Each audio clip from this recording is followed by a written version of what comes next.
자, 여러분 안녕하세요. 어니스트와 주식 빌드업의 머니워드입니다. 어니스트입니다. 제가 유튜브에서 한번 거래량 없는 주식이라는 키워드로 검색을 해봤거든요. 그러니까 맨 처음에 나오는 영상의 제목이 거래량 없는 종목이 알짜다 이렇게 나오고요. 바로 밑에 두 번째 나오는 영상의 제목이 거래량 없는 종목을 피해야 하는 이유 이렇게 나오더라고요. 하나는 알짜라고 하고 하나는 이제 하지 말라는 얘기잖아요. 이게 똑같은 현상을 가지고도 이렇게 입장이 180도 다른 게 또 주식입니다. 그 중에 지금 대표적인 게 거래량일 수도 있는데, 저희는 이 거래량 없는 주식을 어떻게 바라보고 있는지, 여러분들은 이 거래량 없는 주식을 매매에 어떻게 적용시켜야 되는지 알려드리는 시간을 가져볼게요.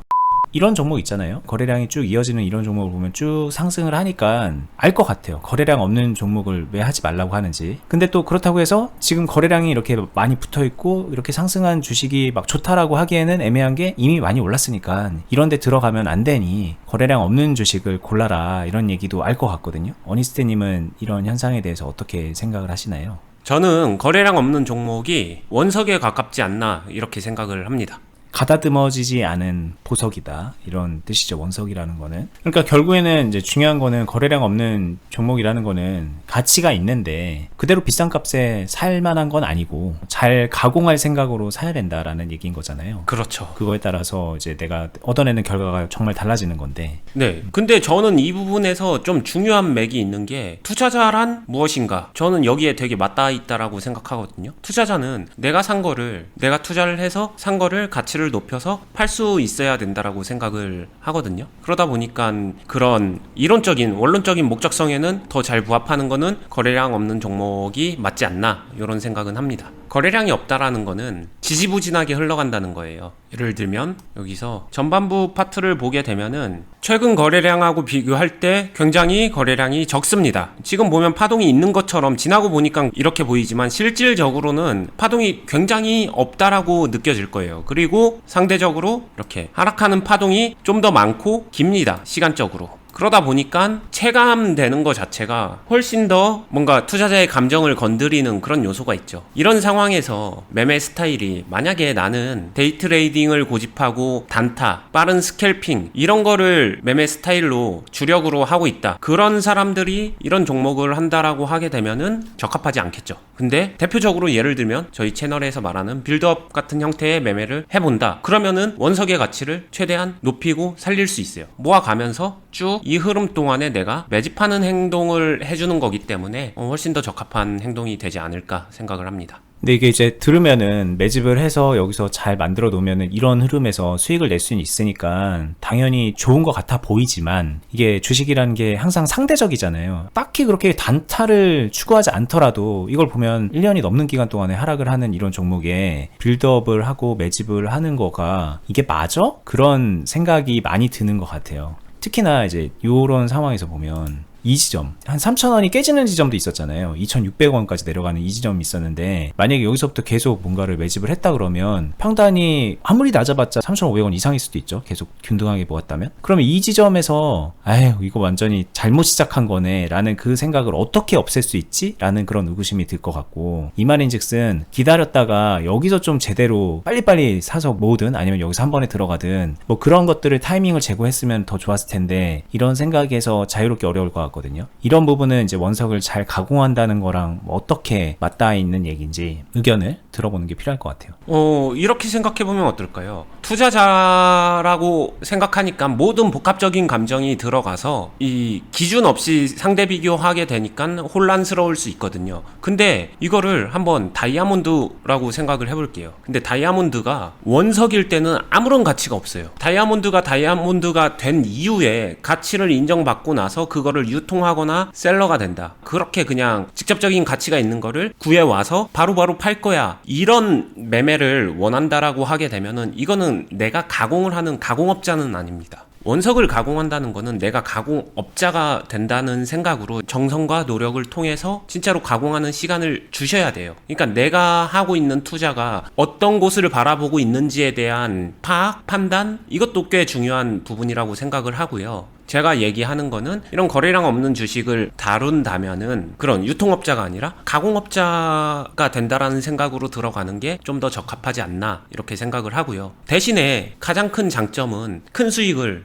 확보할 수 있다라는 장점이 있죠. 무조건은 아니지만 이 안에서 큰 수익이 나올 수 있는, 진짜 가공이 잘 돼서 원석이 가치를 인정받게 됐었을 때 수익 극대화가 직접적으로 이뤄지는 것들은 다 여기서 나온다라는 얘기가 될 수 있어요. 뭐 시간이 걸릴 수도 있고, 때로는 뭐 오래 걸릴 수도 있고, 때로는 뭐 짧게 걸릴 수도 있고, 그리고 때로는 되게 가치 있는 보석이 나올 수도 있고 아닐 수도 있는데, 어쨌든 그 가공업자의 입장에서 본다면은 본인이 시간을 들인 만큼, 노력을 기울인 만큼 그게 이제 잘 가공이 됐을 때 나중에 엄청난 가치를 받을 수도 있는 것이기 때문에, 그런 측면에 포커스를 맞춘 사람이 이렇게 원석을 가다듬을 생각으로 하는 게 좋지, 뭐 유통업자처럼 이제 그때그때 수익을 빨리빨리 낸다던가, 뭐 그렇게 다이나믹하게 막 상거래를 하면서 돈을 벌려고 한다던가, 뭐 그런 걸 상대 비교하기 시작하면은 맞지 않는 선택이 될 수 있다라는 얘기겠네요. 네, 가공업자가 되게 되면은 큰 돈을 넣을 수도 있거든요. 상대적으로 어찌 보면은 큰 사업과 같은 형태가 될 수 있겠죠. 장사에다가 큰 돈을 잘못 넣었었을 때 바로바로 다이렉트로 일일비 하게 되는 그것보다는 가능성이 조금은 더 있을 거고요. 제가 생각하는 건 그래서 둘 중에 유통보다 무조건 가공이 더 낫다, 이걸 말하는 건 아니에요. 근데 투자자로서 저는 항상 균형을 중시하는데, 저는 이 두 가지를 골고루 해야 된다라고 생각하고, 여기서 스타일이란 비율 정도의 배분일 것 같아요. 저는 개인적으로는 한 7대3?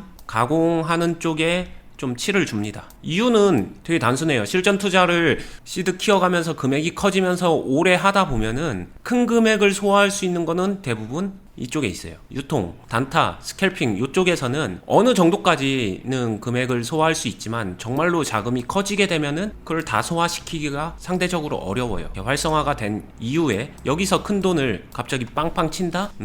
물량 잡기도 힘들더라고요.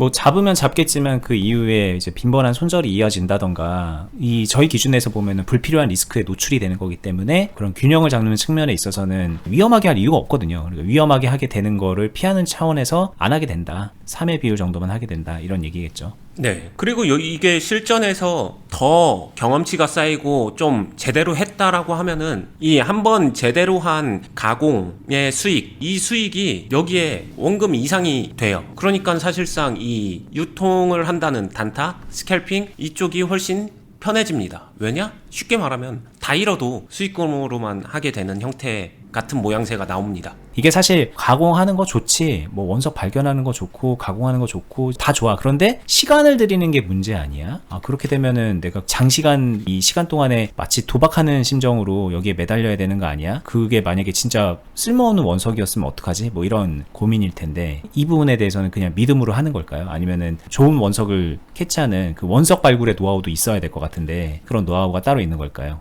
이 노하우는 너무 복합적이에요. 절대로 단순하지 않습니다. 첫 번째, 그냥 이건 외우세요. 단순하게 판단하지 말아라. 판단할 수가 없습니다. 첫 번째는 아마 생각지도 못했었던 포인트. 이 원석이 진짜 좋은 원석이었어도 내가 가공을 제대로 못하는 경우도 생각보다 많아요. 대표적으로 당장에 먹고 살아야 되는 장사가 절실한 사람이에요. 소득이 끊겨가지고. 그런 사람들은 장사를 해야 돼요. 어쩔 수 없어요. 근데 거기서 벗어날 수만 있으면은 그 다음부터는 장사를 할지 사업을 할지는 내가 선택할 수 있다라는 거예요. 그리고 내가 만약에 진짜 사업해서 제대로 가공해서 키워서 이거를 성공시키고 나서 그 수익을 한 번에 취하겠다라고 하게 되면은 시간을 주셔야 됩니다. 근데 대부분 버디님 말씀처럼 시간을 투여하는 행동 자체가, 특히 투자에서는 굉장히 인색해요. 되게 인색합니다. 그래서 이 부분을 내가 할 의지가 있는지, 아니면 거기서 굉장히 여러 감정을 느끼게 되는데 그 감정을 극복하고 이겨나갈 수 있는지, 이런 게 되게 중요한데, 저는 이 부분이 그래서 훈련이 필요한 영역이라고 생각해요. 나 할 수 있어, 하고 싶어, 해야지 한다고 되지는 않는 것 같더라고요. 이게 이제 추상적으로 들릴 것 같긴 해요. 듣는 분들은, 주식을 배우는 분들은 이런 생각들이 드니까. 지금 여기 보고 있는 2021년 3월부터 해서 8, 9월까지 이 기간을 조금 늘려서 보면 이런 흐름을 보인 거잖아요, 여기서. 네. 근데 여기서부터 계속 원석 가공을 할 이유가 있나? 만약에 이렇게 딱 차트상으로 보고, 혹은 다른 뭐 여러 가지 것들을 종합적으로 판단을 해서, 말씀하신 대로 판단을 해서 이런 자리를 딱 내가 이 시점에 여기를 딱 보게 되면, 그러면 여기서부터 여기까지 그냥 가공했다 치자. 그럼 여기서 내가 가공해가지고 만약에 여기다가 1억을 넣었다고 치면 그냥 여기서 그냥 1억 들어가고, 이 이후에 떨어지면 또 계속 가공한다고 생각하고 그냥 돈 넣고, 아니면은 그냥 1억 넣었으니까 기다리고, 뭐 그렇게 해서 조금 그 시간값을 좀 단축을 한 다음에, 그리고 또 시간만 단축한 게 아니라 여기서부터 가공하기 시작한 사람보다 훨씬 싼 가격에 잡을 수도 있는 거잖아요. 이것도 이제 일종의 원석을 가공하는 거지만 되게 노련하게 센스 있게 타이밍을 잡아가지고 그 기간도 줄이고 효과도 극대화시키면 이러면 좋은 거 아니야? 그럼 결국에는 이런 노하우를 좀 알려주면 되잖아. 뭐 여기 굳이 이런 것들을 뭐 이렇게 시간을 들이고 이런 얘기를 할 필요도 없지 않나? 이런 생각에서 자유롭지 못하기 때문에 하는 질문들인 것 같거든요. 나머지가 다. 네, 완전히 이해되고요. 이거는 그냥 쉽게 얘기하면은 10년 이상 가공만 열심히 했었던 베테랑 가공사가 이런 타이밍을 어쩌다 한번 잡을까 말까 한 걸 바라고 있는 거다라고 이해를 하시면 될 것 같아요. 잡을 수도 있습니다. 근데 매번 잡을 수 있다, 무조건 잡을 수 있다, 이거 확실하다, 베테랑 가공사도 그거는 안 돼요. 상황에 따라 다르기 때문에. 그러니까 이거를 단순히 이론으로 배워서 나 이거 잡을 수 있지 않을까, 이거는 그냥 꿈 같은 얘기입니다. 근데 이거를 그나마 잡을 수 있으면 내가 이 노하우가 생겨서 내가 이거를 잡는 건데, 이때 확신으로 선택하는 게 아니라 약간 트라이성으로 선택하는 거예요. 근데 이 선택을 할 때는 가공해왔던 경험치와 경력과 여러 가지 이 노하우가 압축됐을 때 그런 선택이나 판단이라도 할 수 있는 거라고 생각을 합니다. 근데 그 노하우를 지식으로 정리해서 제가 만약에 그 노하우를 가지고 있을 때 제가 이러이러할 때 이렇게 사세요라고 말하면은 초보자들이 그걸 듣고서 요 타이밍을 잡는다라고 하게 되면은 백발백중 다 헛발질을 차게 돼요. 이거 어쩔 수 없는 것 같아요. 그래서 이게 그냥 단순 지식이나 이론으로 타이밍을 잡는 거다라고 말하기는 어려울 것 같습니다. 이게 이제 원석을 가공한다라는 거를 비유적으로 얘기를 하니까 직접적으로 이해할 때 그냥 여기서 꾸준하게 사면 되지 이렇게 쉽게 생각할 수도 있어요. 그게 이제 기본이 되기 때문에 저희도 그런 식으로 설명을 하는 건데, 그냥 그렇게 꾸준하게 사는 것만이 능사는 아닌 경우가 되게 많거든요. 이 경우도 그냥 여기서 꾸준하게 산 사람과 중간중간에 매도를 해가면서 매수 매도를 섞어가면서 매매를 해온 사람이 여기에 이 과정까지 흘러왔을 때 만들어낸 그 원석을 얼마나 더 잘 만들었냐를 따져놓고 보면은 그 차이가 되게 클 수 있거든요. 그럼 여기에서 이제 타이밍인 것 같아서 들어갔는데 지금처럼 이렇게 쫙 올라가서 기분 좋게 수익 내면 아주 아름다운 그런 여러분들이 그리는 매매가 되는 거지만, 그렇지 않은 경우가 또 펼쳐질 수 있거든요. 또 1년 반, 2년 반 뭐 이런 식으로 흘러가게 되면서 뭔가 파동이 만들어지면 그 상황에서 또 다른 가공 과정이 들어간다는 얘기거든요. 그러니까는 여기서 내가 큰 금액으로 들어갈 거야 라는 그 심리가, 나는 이런 그 시간도 안 들이고 가공하는 노력도 안 들일 거야, 나는 좀 쉽게 먹고 싶어 라는 마음으로 들어가는 사람의 경우에는 이 이후에 펼쳐지는 그 대응을 할 수가 없는 거잖아요, 현실적으로. 그쵸. 애초에 그걸 하기 싫어서 이런 행동을 하는 거니까. 근데 그런 행동이 펼쳐졌을 때 본인이 잘할 거라고 생각을 하는 거는 그건 애초에 그냥 모순인 거죠. 그러니까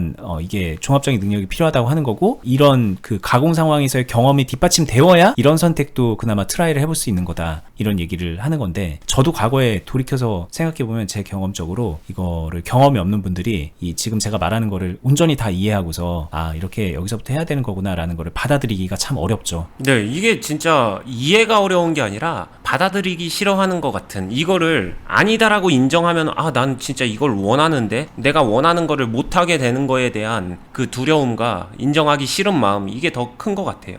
근데 사실 그런 마음이 든다면은 이런 전환 시점에서 매매를 해야 되는 것밖에 남지 않거든요. 사실 유통과 같은 매매를 해야 되니까 뭔가 이렇게 불 붙었었을 때 빠르게 치고 빠지는 그런 매매를 해야 되는데, 이거는 또 이거대로의 어려움이 있는 거죠. 그러니까 매매는 각각의 장단점이 있고 장점이 명확한 만큼 단점도 명확하고, 그거를 어떻게 보완하는가. 제가 얼마 전에 올린 영상에서도 결국에 이제 실력이 어느 정도 채워지고 나면은 그 끝자락 가서는 단점에 대한 보완, 내 주특기 매매 스타일에 대한 약점의 보완, 이게 결국에는 중요하다라고 말한 것과 일맥상통한 얘기입니다. 그럼 이게 굳이 뭐 거래량 없는 주식은 원석이니까 그 원석을 가공하는 능력을 갖춰라 라고 얘기하시는 건 아닐까요? 이게 장단점이 있는 매매이기 때문에 이거가 마음에 들면 이걸 하는 거고, 지금 이런 상황에서 뛰어들어가지고 유통업자가 되고 싶으면 유통업자가 되는 거고, 둘 중에 취사 선택을 해라, 이런 얘기에 가까운 걸까요? 이게 어떻게 받아들이면 될까요? 일단 기본적으로는 그게 맞는데, 근데 그거를 다 해보고 먼저 경험해본 사람으로서 결국에는 이 가공 능력을 갖추는 게 수익성이나 주식 투자를 꾸준하게 자산 성장을 시켜가면서 할 때 훨씬 유리하더라. 이거는 경험적인 제 주관적 의견을 드리는 거죠. 이거를 할 줄 모르면은 한계가 되게 명확한 것 같아요. 근데 이걸 할 줄 알게 되면은 그 한계를 충분히 극복하고 자산 성장을 훨씬 더 크게 이룰 수 있게 되는 수단이 되기 때문에, 저는 만약에 받아들일 수만 있다면은 가공을 할 줄 아는 사람이 되는 그런 투자자가 됐으면 한다. 이게 저의 확실한 의견입니다. 이거는 저도 이 의견에 되게 산 증인 같은 사람이거든요. 그쵸. 저는 여기서부터 출발한 사람이니까 이게 이제 뭐 주식뿐만이 아니라 저는 약간 체질적으로 영업 유통 이런 쪽으로 사업적인 관심도 있었고 그러다 보니까 주식도 자연스럽게 이런 쪽에 관심을 갖고 사실 이런 흐름을 안 맞은 건 아니에요. 샀는데 원치 않아가지고 물려가지고 막 시간 오래 걸리고 그 과정에서 하기 싫은 가공도 하게 됐고 막 그런 돌이켜보면 그런 경험들이 있는데 근데 제 심적으로 봤을 때 이런 상황에 대한 거는 저는 관심 분야 자체가 아니었거든요. 이런 상황에 대해서 여기서 어떻게 하면은 내가 더 좋은 성과를 낼 수 있을까? 어떻게 하면 더 싸게 사와서 더 비싸게 팔까? 더 빈번하게 유통 성과를 낼 수 있을까? 이런 쪽으로 관심을 많이 기울였었고 여기에 주식의 미래가 있다. 그런 생각을 했었던 사람인데 근데 지금 이렇게 시간이 흘러오면서 어니스트님 말씀하신 그 과정을 그대로 거쳤다는 거죠. 이런 것들을 하게 돼 보니 하기 싫은 것부터 억지로 하게 된 거였지만 사실은 그렇게 하면서 좀 진지하게 이쪽을 해보게 되니까 주식이 완전하게 체질 개선이 되는 거를 느낀 거고 뭐 성과적인 면에서도 그렇고 전반적인 그 균형을 잡아가는 안정성 면에서도 그렇고 안 할 이유가 없는 거거든요. 근데 이렇게 말하면은 많은 분들이 그냥 시간 낭비하는 것 같고 별로 돈도 안 될 것 같고 돈은 여기서 될 것 같으니까 그런 생각들을 하시는데 근데 이게 이제 완전하게 이분법적으로 나눠지는 게 아니에요. 이걸 두 개 다 하게 되면은 아까 말씀드린 것처럼 이어지게 되는 것들을 경험하게 되면서 여기에 그 가치를 훨씬 높이게 되고 이제는 하기 싫어서 하는 게 아니라 얼마든지 그냥 이거는 좋은 거니까 한다 이런 마음으로 이 주식을 할 때 하고 있는 거거든요. 여러분들도 그런 변화를 좀 겪는 게 필요할 것 같습니다. 제 경험적으로. 네. 그리고 아마 버디님은 이것도 느끼실 것 같은데 이렇게 하고 나면은 그 다음 단계로 더 성장하고 나면은 애시당초 이 유통의 관점에서 시작을 할 때 또 그런 것도 있어요. 유통으로 시작을 하지만 안 되면은 이거 가공도 시킬 수 있겠다 이렇게 좀 공통분모가 있는 종목들이 있거든요. 그런 거를 딱 골라서 하게 되면은 투자자한테 확률적인 부분이 굉장히 올라갑니다. 떨어지면 어떡하지? 손절 이익이 아니라 떨어지면 어떡하지?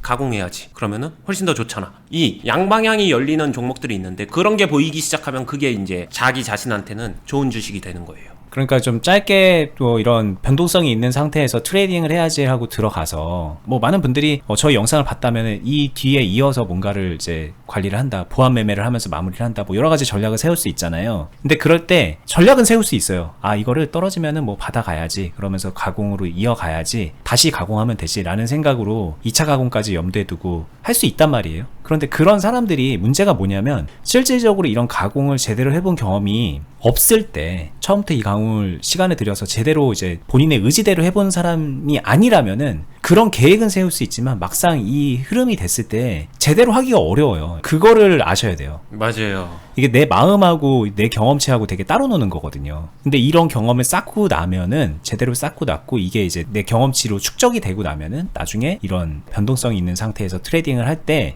확실하게 다른 느낌으로 시작을 할 수 있고 이 이후에 펼쳐지는 상황에 대해서도 보다 더 유리한 결과를 만들어낼 수 있게 되는 거거든요. 그런 경험을 했다는 거죠, 제가. 네. 이게 그리고 실제로 많이 가르쳐 보면서 느낀 게 할 수 있다라고 말하지만 이 안에는 자기만의 체력값이 있어요. 제가 체력이라는 단어를 조금씩 쓰는데 이게 뭐냐면은 자기도 모르게 무의식적으로 내가 이 종목에다가 줄 수 있는 시간값 또는 어떤 특정 마음에서 정해놓은 게 있습니다. 나 이거 떨어져도 괜찮아. 근데 3개월 정도 괜찮아. 6개월 정도는 괜찮아. 길게는 1년 정도는 괜찮아. 이런 암묵적 데드라인이 존재해요. 그리고 그거를 그때까지 자기만의 주관적 기준치를 충족시키지 못하고 종목이 계속 지지부진해지면 이때부터는 이제 진짜 5만 가지 생각이 다 들면서 이거 상폐되는 거 아니야? 이런 생각들이 막 쏟아져 내립니다. 이거는 이제 시간도 그렇고 마이너스 손실률도 그렇고 금액도 그렇고 그 한계치가 이제 본인만의 그냥 누가 정하라 그런 것도 아닌데 본인이 정해둔 그런 것들이 있거든요. 그걸 이제 체력이라고 말하는 거고 저희는. 네, 뉴스도 분명히 있을 거고 물론 제가 아까 얘기했었던 되게 복합적이다라고 말한 것 중에 하나가 여기서도 나와요. 종목 선정 굉장히 중요하죠. 원석에 대한 종목 선정 너무 중요합니다. 근데 이 선정 능력은 어디서 비롯될까? 이것도 생각해 봐야 돼요. 초보가 그냥 거래량 없는 종목 아무거나 골라와서 이건 원석이야 한다고 될까? 쉽지 않다는 거죠. 어려워요. 근데 이 원석을 골라내는 눈이나 이런 투자 실력은 경험치랑 이 파동을 보는 눈 이런 것들이 골고루 갖춰져야 결국에는 완성이 된다라는 말이죠. 그래서 이런 부분을 다 연결지어 보게 되면은 이 가공을 잘하는 사람한테서 먼저 배워가면서 흡수하면서 그거를 내가 어려운 점을 극복하고 이겨내고 감정을 이겨내고 체력을 기르고 그런 자기 수련 시간이 반드시 필요하고 어느 정도 거기에 도달했었을 때 이제 스스로 창의적인 세공도 가능하지 않을까 뭐 이렇게 생각을 합니다. 네. 자, 저희가 거래량 없는 주식은 원석이니까 그 원석 가공 세공업자가 되세요. 여러분들은 이제 뭐 그 트레이딩보다는 세공업자가 되는 게 좋습니다. 이런 얘기를 하는 게 아니고 큰 그림을 그리는 차원에서 이게 어떤 역할을 하는지, 이 상황이 어떤 기능으로 작용하는지에 대해서 설명을 한 거라고 이해하시면 되고, 말씀드렸던 것처럼 이걸 이제 올바로 경험하고 제대로 해낼 수 있게 되면은 이 트레이딩도 완전 다른 모습으로 하게 돼요. 여러분들 지금 많은 분들이 정말 이제 주식 제대로 궤도에 오르지 못한 많은 분들이 이런 고점 돌파 상황이라던가 뭐 변동성이 심해지는 이런 상황에서 단기간에 수익 내고 싶어 하지만, 그래서 많이들 도전하지만 정말 저희 기준으로는 그냥 뽁짝거리는 수준으로 그냥 끝내는 분들이 정말 많거든요. 근데 그게 왜 그럴까? 어떻게 보면 이런 부분에 대한 경험이 없고 이해도가 낮기 때문에 그런 거일 수도 있다라는 생각까지 들 정도니까 좀 큰 그림에서의 좀 이해를 하셨으면 좋겠고, 지금 말씀드린 것처럼 단순하게 이해를 하는 거는 이거는 되게 쉬워요. 오늘 이 얘기를 뭐 이렇게 길게 할 건가 라는 생각이 들 정도로 이해는 쉽습니다. 그런데 적용하고 이행하는 거는 전혀 다른 차원이다 라는 거를, 이걸 좀 스스로 깨우치셔야 되는 것 같아요. 그렇게 되면은 본인이 주식을 만약에 앞으로 1년, 2년을 하게 된다면 어디에 어떤 식으로 역량을 좀 발전시키기 위해 노력해야 되는지 힌트를 얻을 수 있을 거라고 생각이 들고, 저희 그동안에 수많은 영상 공유했는데 이런 관점에서 참 많이 얘기했었거든요. 다른 영상까지 보시면서 공부하시면 좋을 것 같아요. 그리고 저희 아시죠? 저 영상 말고 투자클럽에 오시면 뭐 확실합니다. 이런 케이스, 이런 케이스, 뭐 이런 케이스, 이런 케이스, 이런 상황을 다 같이 이제 겪어가면서 혼자서 외롭게 겪는 게 아니라 그 안에 계신 수많은 회원분들하고 상황을 같이 공유하면서 겪기 때문에 당연히 힘들 때 더 힘낼 수 있는 거고, 그리고 기쁜 상황에서도 그냥 마냥 감정적으로 기쁜 게 아니라 그게 이제 본인의 실력으로 승화될 수 있는 측면에서 여러 가지 지식과 경험을 나눌 수 있겠죠. 다른 분들하고. 그런 기회도 있고, 그리고 그 맨 위에서 어니스트님이 다 총괄적으로 관리해주고 코칭해주고 있고 알려주고 있기 때문에 그냥 단순하게 스터디 모임 그런 거랑은 또 달라요. 확실하게 믿을 수 있는 멘토가 있어요. 그런 상황에서 여러분들 실력을 기를 수 있다, 그렇게 수익도 만들어낼 수 있다, 그렇게 저희 하고 있는 클럽 안내 드릴게요. 저희 영상 하단 부분에 댓글란에 보면은 항상 고정 댓글로 어떻게 가입할 수 있는지 안내해 놓습니다. 링크 타고 들어가셔서 확인하면 되고요. 저희는 다음에 또 다른 주제로 유익한 영상으로 찾아뵙도록 하겠습니다. 끝까지 보시느라 수고 많았습니다. 감사합니다. 감사합니다.